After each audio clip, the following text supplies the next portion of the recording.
Mousumi recipes and lifestyle চ্যানেলে আপনাদের সবাইকে স্বাগত। আজকে আমি আপনাদের জন্য এক নতুন রেসিপি নিয়ে এসেছি। আপনারা ছানার পায়েস শুনেছেন, আজকে দেখাবো ছানার মুরগির পায়েস। আসুন আপনাদের কি কি লাগে সেগুলো দেখিয়ে দিচ্ছি। এটা মেন ইনগ্রেডিয়েন্টস, এটা ছানার মুরগি, এটা আমন্ড ক্রাশ করা, এটা পায়েসে দেওয়ার জন্য কাজু আর আমন্ড, এটা খোয়া ক্ষীর, চিনি, আর নামানোর আগে একটু এলাচ গুঁড়ো দেওয়ার জন্য এটা এলাচ গুঁড়ো। চলুন এবার রান্নাঘরে আপনাদেরকে নিয়ে যাচ্ছি। এখন আমি গ্যাস অন করে দিয়েছি। এখন দুধ একটু গরম হোক।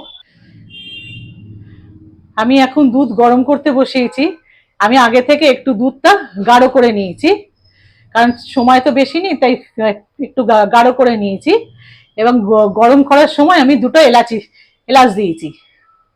আমি গরম করার সময় দুটো এলাচ দিয়েছি। এখন একটু গরম হলে আমি বাকি সব জিনিসগুলো দেব।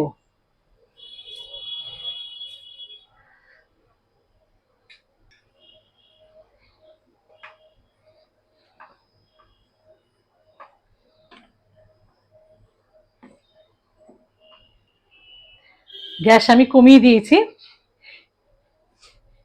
এবার আমি আস্তে আস্তে জিনিসগুলো দেব। প্রথমে আমি চিনি দিচ্ছি। আমি এখানে দুধ দিয়ে করছি, আমি এখানে হাফ লিটার দুধ দিয়ে করছি। আপনারা যেরকম জানাবেন সেরকম ভাবে চিনি দেবেন।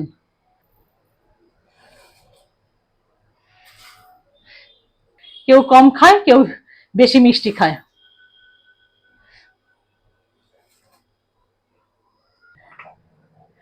এখন চিনিটা আমি একটু গলিয়ে নেব।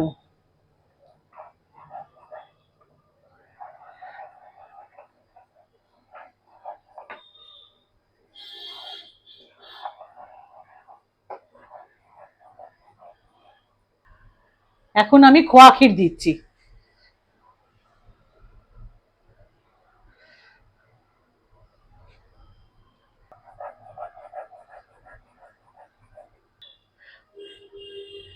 আমি যে আমন্ড ক্রাশ করে রেখেছি এর সঙ্গে সেটা দিয়ে দেবো।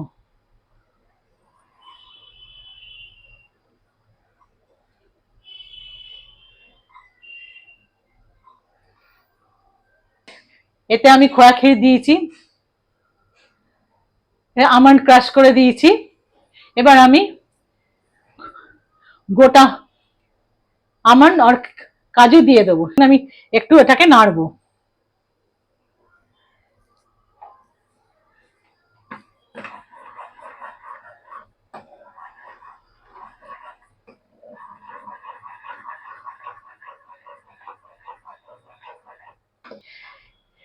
এখন আমি এই ছানার মুরগি ওর মধ্যে দেব।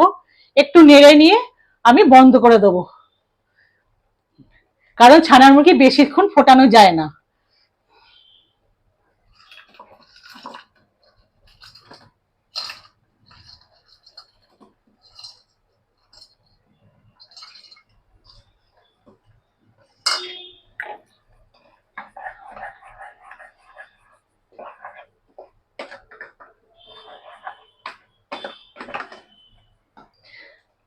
এখন আমি ওর মধ্যে এলাচি পাউডার দিয়ে একটু হেলিয়ে নেব। এখন ছানার মুরগির পায়েস রেডি হয়ে গেছে। এখন সার্ভ করার জন্য এটা রেডি।